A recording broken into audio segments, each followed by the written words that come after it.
Transmitter device activated. Coordinates set for Earth 2. Hey everyone, welcome to the Earth 2 podcast, the podcast where we explore the origins and the development of the DC Comics multiverse and the legacy of their Golden Age characters throughout the Silver and the Bronze Ages of comics.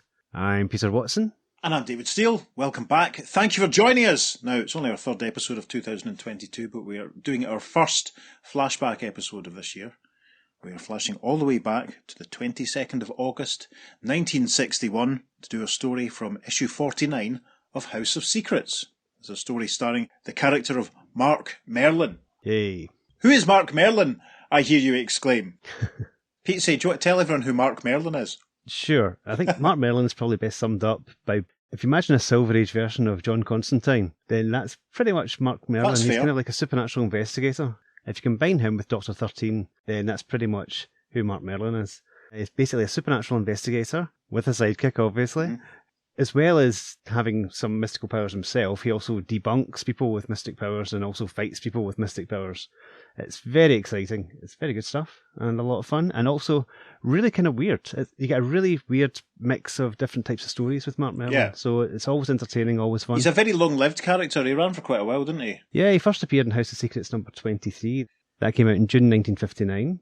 And he ran all the way until issue 73, where a massive change for the character occurred, which we'll get into after we talk about this story. Yes.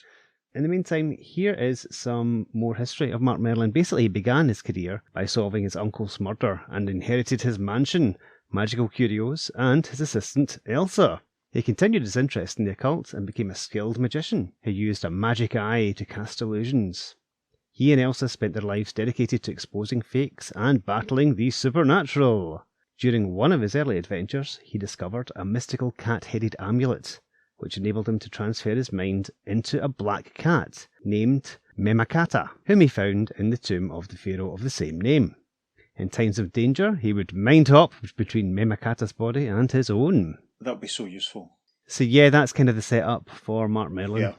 When did you first become aware of Mark Merlin? Do you remember? I think that was in the Whatever Happened To story, which was in DC Comics Presents, which we'll be covering at a much later date. Right. What about yourself? I can't remember. It must have been round about the 1992-1993 period when I was getting properly hardcore into DC. I've been trying to think, and I don't think I've really read too many of his stories at all. I just kind of have him in my head as one of these background characters. Sure. A bit like Roy Raymond, I suppose, who we have a plan to cover. Yeah. Guy in a suit, not superhero adventurer types. But this is a very interesting story, which completely falls under our remit, so to speak. Mm-hmm. As I say, this story was published on the 22nd of August 1961, and that's literally about a month after Flash 123. The Flash of Two Worlds, gosh. It was all going on. So anyway, do you want to tell everyone about the cover to issue 49 of House of Secrets? I certainly shall. Thank you. This is House of Secrets issue 49. You've got the large House of Secrets logo at the top. 10 cents, folks. Lots of bang for your buck there. Or your tenth of a buck, as it were.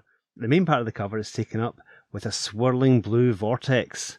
And a grey-faced alien is staring at us down there. His creepy, massive green eyes. He has a fin for a head. And he's a lovely popped-up collar, because he likes to be snazzy. Coming down from this vortex is a beam of light. And it is picking up our heroes, Mark Merlin and his assistant, Elsa. Elsa's grabbing onto Mark's belt, and Mark is saying, "You shouldn't have tried to hold me back, Elsa. Now we're both being drawn up toward that warp in space." And just in case there's any doubt, there's a wee corner circle that says, "A Mark Merlin Mystery." And the title of the story is emblazoned, saying, "Captives of the Parallel World." Yeah, it's a very exciting cover. Very dynamic. This alien guy looks like he means business. It must be said. Yes. There's actually 3 stories in this House of Secrets issue.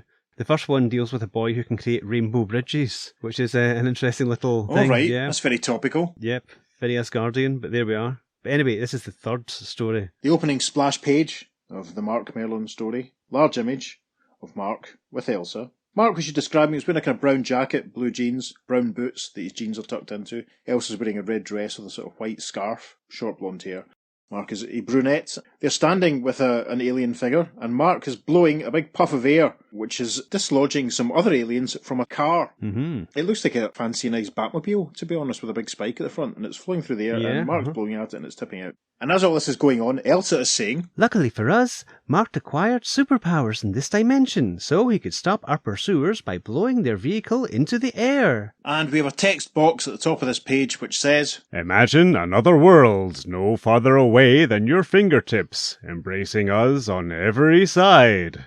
Into this strange dimension stumbles Mark Merlin, far-famed sleuth of the supernatural, as he and Elsa become captives of the parallel world. Gosh, how exciting. Yes, I love that straight away. Another world no further away than your fingertips. In strange dimensions, superb, excellent. This completely falls under our criteria. Yes. Anyway, so we're into the story. The caption for the first panel says, In a remote area out west, Mark Merlin listens to an astonishing account. Yeah, it looks like we're in the middle of a western. We're in a desert. We're with Mark and Elsa, and they're with a couple of cowboys. It looks like, to be honest. They're sort of wearing brown jeans. One has a red shirt, one has a pink shirt. They're wearing large brown cowboy-type hats, and the guy in the red shirt is in the process of saying, We had that escaped criminal Vic down cornered among those boulders, and then he just disappeared. Mark replies, And you're sure there are no caves or tunnels around here? Let's comb the area once more, Captain. Not long after... Yep, they've all obviously separated, split up. Mark and Elsa are wandering on their own amongst some strange-shaped rocks. Elsa says, He's right, Mark. There isn't anywhere Dunn could be hiding. But he couldn't just vanish into thin air, Elsa. He must be here. Suddenly... In the next panel, there's a massive crack sound effect and a strange rippling circular vortex appears in the sky. Elsa points and says, Mark, behind you, a warp opening in space. Yep, there's a glowing yellow light at the heart of this, and in the next panel, the beam that Peter described from the cover is emanating out from the hole at the centre of the warp and beaming down towards the ground. Mark, very helpfully, has some dialogue that explains what's happening. A beam, and it's drawing me in, Elsa. Gracious, there's a strange, huge creature on the other side. Mark, I'll try to hold you back. Mark is looking as though he's starting to hover in this panel. He replies, No, Elsa, stay back. And we can see through the warp and the vortex and all that there's some machinery through this warp in space, and that's the source of where the beam's coming from. And we get a good look at the alien it's operating in. There's a pinkish tone to his skin. He has a pair of eyes that are massive on either side of his face, and there's a sort of fin that starts where his nose is that continues up over his forehead. Very oddly shaped mouth, reminiscent a bit of the Mekon. The Mekon from Dan Dare. He also puts me in mind of that weird gargoyle guy from the Wonder Woman story we did a couple of months ago. Oh, yeah. Huh? It reminds me a little bit of that. In fact, the aliens do look a little bit like that we see later on. He's dressed in a sort of red and yellow outfit, yellow sleeves, red tunic type, and has a big fancy yellow collar, similar to the one that Pete described in the cover. So Mark's starting to hover. Top of page 3, the caption of the first panel. But the determined girl no sooner grasps Mark than... Yep, nice wide shot of the warp sort of echoing through the sky as the beam draws Mark and Elsa up into the air as the alien watches. Mark cries, Oh no! I warned you to keep away! Now we're both trapped. And into the strange dimension hurtles the hapless pair until... Yep, Elsa has some very helpful dialogue here. She says, Mark, we've been brought to a strange laboratory by a creature scientist. Yes, everything must have been magnified through the rays of the beam. Now that we can see where they are, it's clear that the alien isn't the sort of giant size that appeared through the rip in space and the warp that we saw in the previous panels. He seems to be a regular-sized human type figure. He's operating some equipment. And then in panel 3, some more aliens wearing different clothes to the scientist guy who we've met already, just kind of black and purple tunics. They come rushing in from behind Mark. Elsa points, saying, Mark, here come more of them. And in the caption for the next panel says, As he leaps aside to avoid the attack... Yeah, Mark is basically floating in mid-air, it looks like. I do like his gear. It looks very timeless. Yeah. There's a touch of the Rip Hunter when he's in his civvies sort of look to him. Oh, yeah, I can see that. It's almost like Mark has sort of kicked his heels in a little spark and he's floating up into space. And as he's up in the air, he cries, Good grief, I can jump a mile here. And the next panel, well, it's not going so well because we have a helpful thought bubble from Mark here as he thinks, They're trapping me with a net. And sure enough, a net has been thrown over him. And there we have it. So, top of page 4, he's back down on the ground, being held with Elsa by some of the aliens. And Mark says, What's the meaning of this? Who are you? And why have you captured us? And the first alien says, We can communicate via telepathy. We have our orders, now come with us. Caption for the next panel. Moments later. Very helpful dialogue from Elsa here when she says, Why have they locked us in this cell? Why, Mark? Why? Steady, Elsa. Caption for the next panel. Just then. And again, Elsa has some very, very helpful dialogue as she explains what we're seeing. Mark, that face, materializing. It belongs to the creature who captured us. And in front of them, sort of heralded by bursts of yellow and orange and red energy, the head of the alien that brought them through the warp is appearing in thin air. He has some dialogue in the next panel when he says, Have no fear of me. I am Professor Va, and a prisoner too in the next cell. I am projecting my image with a small electro-transfer device I invented. Well, maybe you can tell us what's going on. Now, the next panel is narrated by the alien professor when he says, I shall be brief. For years I worked on a machine capable of penetrating your dimension. When finally... And this panel shows the professor operating his equipment and the concentric circles appearing in the air in front of him, projecting the beam from the machine and capturing what we can see is a suited figure wearing a hat and brandishing a pistol. Gosh. Very interesting. I wonder who he could be. And as he operates the machine in this little rippled flashback panel, the professor is saying to another alien who's with him, Screed, I've succeeded at last. My Pentro beam has amazing suction force. It has trapped a being from another dimension. There's a sentence you don't hear every day. That's true. I think it's quite good that Pentro beam is amazing suction force. I can imagine it coming in very handy. Disappointing if it didn't. Yeah. Top of page 5 now in the first panel, Elsa remarks to Mark, That must have been Vic Dunn, the criminal who vanished. Yeah, the guy in the suit with the hat and the gun. Very interesting. The professor's head floats in front of him still, and he continues the narration in the next panel, saying, Yes, and it did not take my greedy assistant Screed long to find that out. Yes, this panel shows Screed in conversation with Vic Dunn. We get a better look at Vic Dunn. It looks like he's wearing a bow tie. Yes. And smoking a cigarette through all of this dead casual. With blonde hair as well. He's an evil Barry Allen. Yeah, yeah. Screed has a real face on him. He looks really grumpy, and he's in the process of saying, Listen, Dunn, with the superpowers you have in our dimension, and your lethal weapon, you can help me take over this entire area. Dunn replies, Yeah, maybe I could, but why should I? Because it would be a mutual assistance arrangement. We, no doubt, would acquire superpowers in your dimension. I get it. After helping you get yours, you guys can go through the professor's beam to my dimension and help me to become a super crook. Now that seems to have come out of nowhere. Yeah. We haven't had a demonstration of the superpowers that Vic Dunn has achieved since coming through. We've seen that Mark can jump. Uh-huh. I wonder if there's a scene missing there. Not to worry. So, panel 4 of page 5, we're back with the professor's floating head in the air above Mark and Elsa. The little sparks are all still firing off. And the professor is saying, The agreement was made, and since then, Dunn, Screed, and the group have kept this area in a state of terror. So you created another warp in the hope of drawing in someone who could help you? Yes, but I have failed. Failed. Oh, poor professor. Elsa contributes, Gosh, Mark, if there were only some way we could get out of here. Now, this next bit's amazing. I think this might be our first instance of such a sci-fi cliche taking place in the podcast. Yes. Mm-hmm.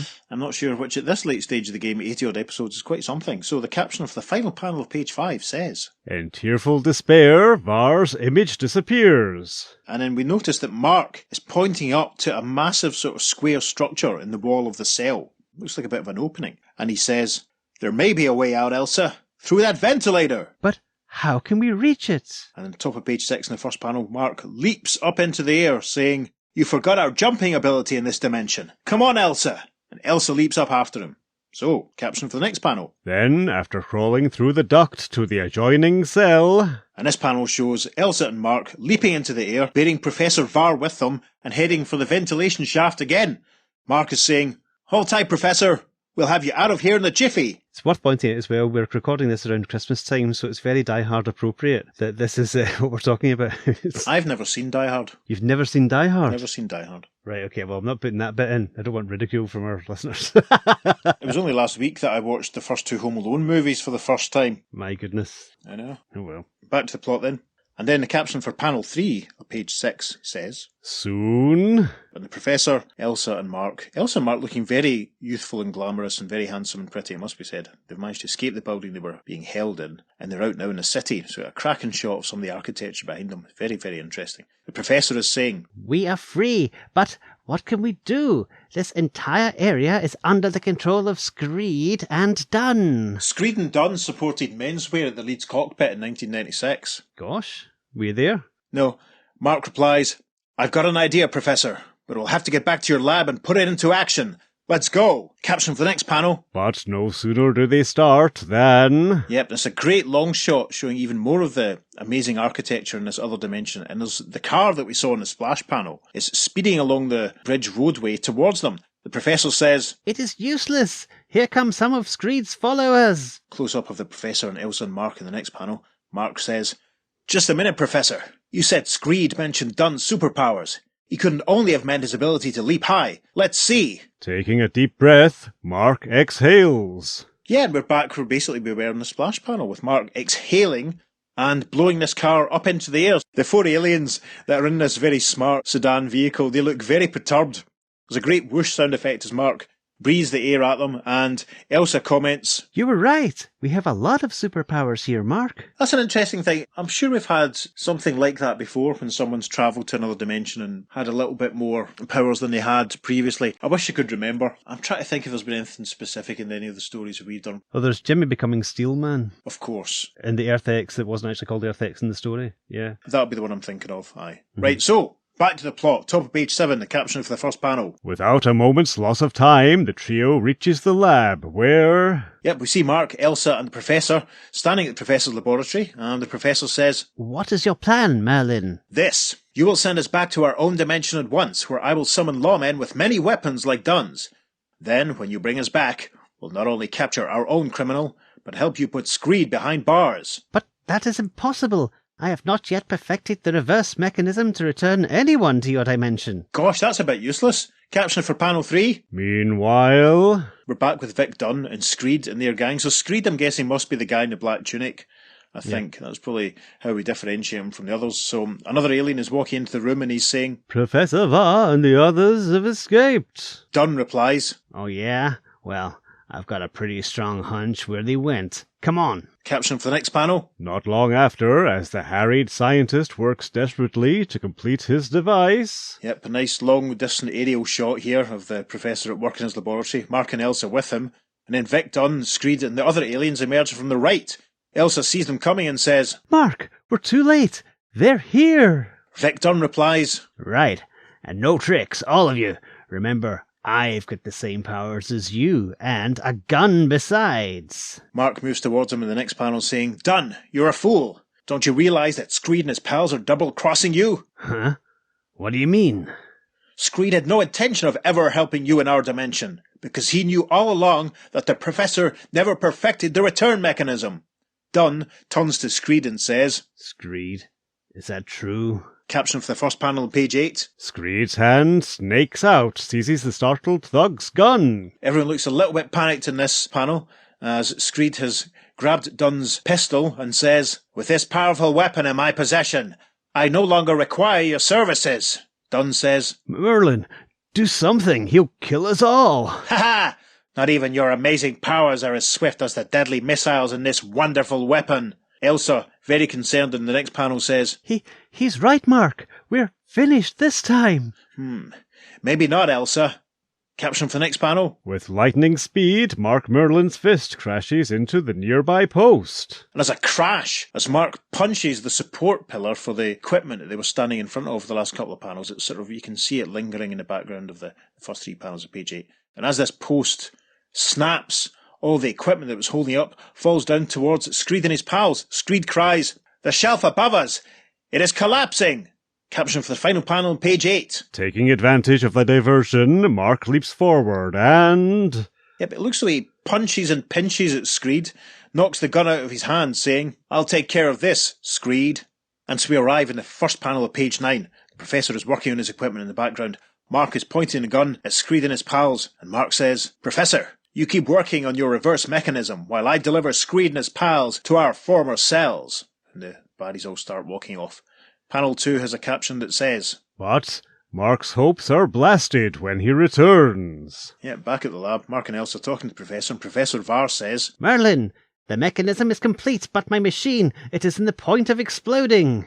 "Then turn on that beam, and hurry." 10 instants later... And we're back on Earth. We can see the warp rippling away in the sky, and coming from the heart of the warp, there's a massive blam sound effect, an explosion, clouds of dust falling through, and the beam is working just long enough to return Mark, Dunn, and Elsa. Elsa cries, The machine blew up, Mark! Yes, but we're back in our own dimension, so the Professor was successful. Hooray! The caption then for the final panel says, Just then... And the Captain and his pal have arrived. The Captain says, I don't know how or where you found him, Mark, but you did something we couldn't. Come on, Dunn. You'll never get away from us again. Dunn starts to raise his hands in the air as Mark says, You can say that again, Captain. The end. Well, that was short and sweet. Yes, very, very to the point. It could have done with an extra couple of pages just to flesh some stuff out, but it was loads of fun. Yeah, there would have been no harm whatsoever, given the fact that they were really only captives for a whole 2 pages Yeah, before they escaped in the ventilator. true. My main feeling reading that, if I was to use a key phrase, it would be Irwin Allen.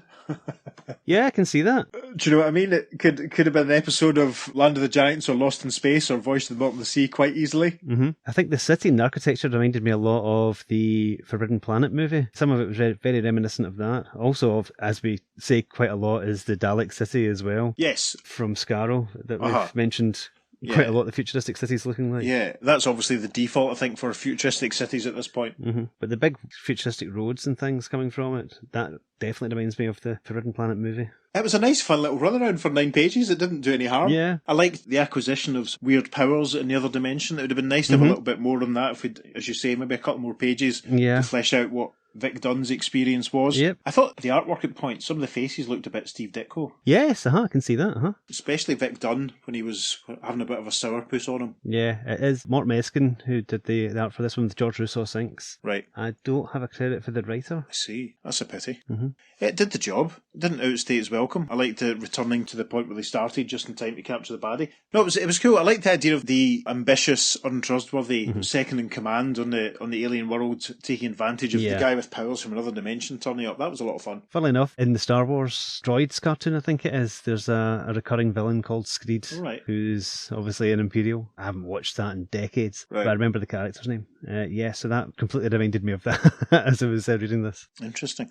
I was a bit disappointed that Elsa didn't burst into song about being cold. Well, I'm just a bit disappointed that Elsa was just completely, oh, Mark, oh no, oh dear, when she's basically standing there as Supergirl, pretty much, and can do anything. Yeah, it's maybe not the best story for her. I'll have to have a look and see if there's any other stories I've got of his lying about that I can see if she gets a bit more to do. I mean, that's, again, it's sort of, I had that Irwin Allen sort of feeling, where she's maybe just the, pardon my French listeners, but you know what I mean, just the attractive dolly bird there to support the hero and make him look good. Yeah. I hope that once Screed and his pals were put in prison, that Professor Vard was able to call the alien police force guys and come and deal with his violent insurrection. I hope Screed was hung, drawn and quartered, quite frankly. Perhaps they will feast on his remains. Perhaps that's what they're doing in this, yes. in this parallel. And we missed that, Yes, that happens off camera. That's how they feed themselves. It's a fun, disposable little tale. I think it's worth mentioning. It lets us talk a little bit about Mark Merlin. We're going to go into a bit more detail about him now, because he's quite a unique history. As I say, we're flashing back to the summer of 61, just when we've had Flash of Two Worlds. So this is the start of the use of other dimensions and parallel worlds a bit more regularly. It's just a shame that Mark didn't encounter a different version of himself when he got there. Yeah, that's true. That would have been a lot of fun. That would have made it much more exciting. Indeed, yeah. I'm definitely interested enough and intrigued enough to do some more digging on Mark Merlin. The rest of the Silver Age pans out for him in quite an interesting way, doesn't it? Yep. Going forward to House of Secrets number 73, which at that time it was Mark Merlin sharing the book with Eclipso, who we've talked about on a previous episode. There is an interesting story called The Death of Mark Merlin. Yeah. There's another dimension involved here as well, because in this story, there's a character called the Gargoyle, who is an old foe of Mark Merlin's. He breaks into Mark's mansion and uses a device called the Lantern of Imhotep, which transports Mark to another dimension. Right. I think the dimension's called Ra, I believe, and it's inhabited by immortal Egyptians. Mark learns that he's trapped permanently on this world, where he befriends a scientist called Cranach and his daughter Rima. Now, Rima's kidnapped by a renegade called Gamal, and to rescue her, Mark uses his cat charm to transfer his mind into the statue of the cat god. The statue is holding a jewel that resembles the son of Ra, and Mark drops the jewel, then he returns back to his own body. The jewel grants Mark mind over matter powers that enable him to rescue Rima and defeat Gamal. Right. So Cranach then offers to return Mark to Earth, but there's a bit of a hitch here. Unfortunately, he can't return in his own body. So Cranach uses their technology to recreate the body of a hero of their world called Prince Raman. And Mark's mind and memories are transferred into the body of Prince Raman, which is then sent back to Earth. And then when back on Earth, he rescues Elsa from the gargoyle and informs Elsa, as Prince Raman, that Mark is dead and will not return. Gosh. We should say it's a very interesting story. I mean, for the time, it's quite. The only word I can think of is mature. Yeah. It's quite a high concept sort of idea that we're killing off our hero. I mean, he's regenerating of a sort into, we're putting him into a new body and all that sort of stuff. But I mean, the panel where you see Mark's body Mark has essentially died. It's very atmospheric. I can imagine reading at the time, it must have been quite gosh, because you see Mark's body sort of stretched out on a gurney, basically. Yeah. But sort of in shadow, sort of in silhouette. Fading away. Yeah. It's very respectfully done. It's quite effective and quite moving. For a character that I don't really know too well, reading that story, it's quite sad. And you do feel sorry for Elsa. Yeah. Is there a romantic spark between them that Mark's having to then do this, tell her that he's gone, that essentially, but even though he's the same guy in a different body. Yeah. Does Elsa then vanish from the Prince Raman stories? No, Elsa continues on through with Prince Raman. Right. Admittedly, Prince Raman didn't exactly set the world on fire. I'm guessing that Mark Merlin stories weren't hugely popular at the time. Yeah. And they decided to shake it up a bit by having their cake and eating it and basically still having Mark Merlin, but totally revamping the whole thing. Yeah. But basically, his stories in House of Secrets was cancelled with issue 80. Right. So he only really appeared in just over half a dozen stories as Prince Raman. Yeah, and I think there is one where he comes up against Eclipso, isn't there? Yes, Yeah, that's quite exciting. That's probably worth finding, listeners. It's quite. I'm sure I've read that in the past. Yeah, and Prince Raman himself pops up briefly in Crisis on Infinite Earths. Yep. So you can keep your eyes peeled for that, listeners, in many years' time when we get there. Also, as Pete mentioned earlier on, Mark Merlin and Prince Raman are dealt with in one of the DC Comics Presents Whatever Happened To backup strips. As we've said in the past as well, we're not going to do every single one of those, but we'll probably cover this one because it mentions these guys and we've talked about them. Yeah, we'll cover this one, definitely. It feels like quite a modern idea. You can imagine a title that's struggling along and they go, right, we're going to give it a top-to-tail reboot and we're going to change this and going to change that, and then it obviously doesn't work and lasts for another 6 months. It's not quite the same as flinging out everything to do with Hal Jordan and bringing in Kyle Rayner. Yeah. It's certainly a lot more interesting than giving someone a new costume. Yes. Or moving them to a new city, or having a new writer and artist take over. It's radical. I can't honestly really think of anything quite like it, where they kill off essentially a character and replace him with someone else within the confines of the same strip. It's quite interesting. Yeah, I mean, later on, obviously, we had like the death of Superman and the people that replaced him post-Crisis, and then we had Batman with his broken back and Azrael taking over. They were part of much bigger concepts, and obviously it wasn't the core character himself that was still there. Yeah. It's hard to think of something else, especially a Silver Age example of this sort of thing. I can't think of anything offhand. Yeah, as I said a minute ago, mature's maybe the wrong word. Maybe sophisticated for the time. As an idea, it's very, very interesting. Another thing that's very interesting is Mark Merlin has popped up a couple of times post-Crisis. So he has, that's right. Yes. He first reappears in an issue of Detective Comics, issue 779 from February 2003, where he actually is helping the Penguin communicate with the dead, which is an interesting story. I remember that, actually. It's very random, because they don't really follow up on it at all. No. And it shows a complete ignorance of the character's actual history. Yeah, without a doubt. Yeah. That was an Ed Brubaker story, that one. But then, much later on, in July 2009, James Robinson brought him back in the pages of Superman. And he appeared in a couple of issues of that. It was almost like they were starting to set something up. Yeah. But this is only a couple of years before we had the whole Flashpoint reboots. Yeah. And James Robinson, I don't think, lasted the full run just before that. I think they had a lot of stuff they wanted to tie up with Superman before that. He was on Superman for quite a while at this point, for a couple of years, and he was doing all sorts of crazy stuff because he brought back Atlas from first issue special, and he brought back Codename Assassin from first issue special. These one-off characters that appeared. Indeed. I mean, it was almost a cliche James Robinson thing to do by this point, because we knew that he'd brought back the Michael Thomas Starman in the Jack Knight Starman series. He was also someone else from first issue special. Yeah. It's interesting sort of thinking about it, because this is post-Crisis, post-Zero Hour, probably post-Infinite Crisis, post-Final Crisis. By this point, it's entirely possible that on these new retconned Earths that there could well have been a new Mark Merlin, but these stories, from what I remember of them, the ones you've just talked about. This guy's nothing like the heroic adventurer from House of Secrets. In these tissues, basically, the parasites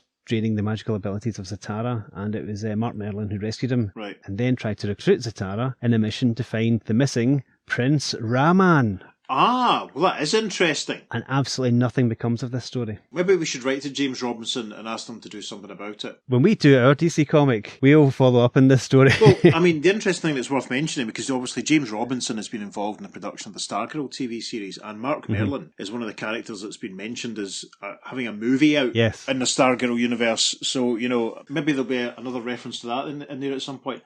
That's very interesting, Mark Merlin wanting to rescue Prince Raman. That's very James Robinson. Yeah.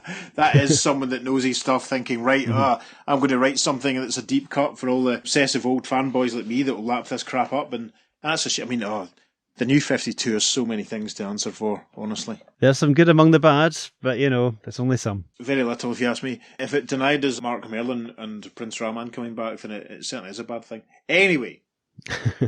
Sadly, there's no reader reaction from this time. But that doesn't stop you from telling us what you think of these stories. Please get in touch. You can email us at theearth2podcast@gmail.com. Make sure you follow us on social media because we're putting up a few images from this story and maybe some extra Mark Merlin bonus content, including his post-crisis appearances. Yes, I'm going to pull together a gallery of House of Secrets covers to put on Instagram and Facebook so you can see some more of Mark's adventures. And obviously we'll put the cover up for this issue and some panels. And when we get to the far future of the early 80s, we'll talk a bit more about them. So yeah, on Facebook and Instagram, we're at the Earth2 Podcast. And on Twitter, we're at podcast_Earth2. So follow us there. And as we've said in the past, if you can rate and review us on your respective podcast provider, apparently that helps us out as far as visibility and algorithms. So please do that for us too. And also, if you're enjoying what we do, follow the link in our link tree and you can buy us a coffee. It turns out you can now rate and review us on Spotify. Oh, that's useful. So yes, if you're a Spotify listener, then please do that. That'd be great. So on that bombshell, I've been Peter. And I've been David, and we'll see you next time on The Earth-2 Podcast. Transmatter cube activated. Return coordinates set for Earth Prime. Gosh, Mark, if there were only...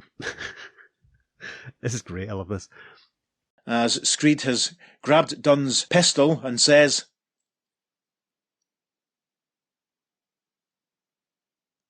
Oh, that's me, isn't it? Sorry, I'm forgetting. I'm so used to you playing aliens. Right.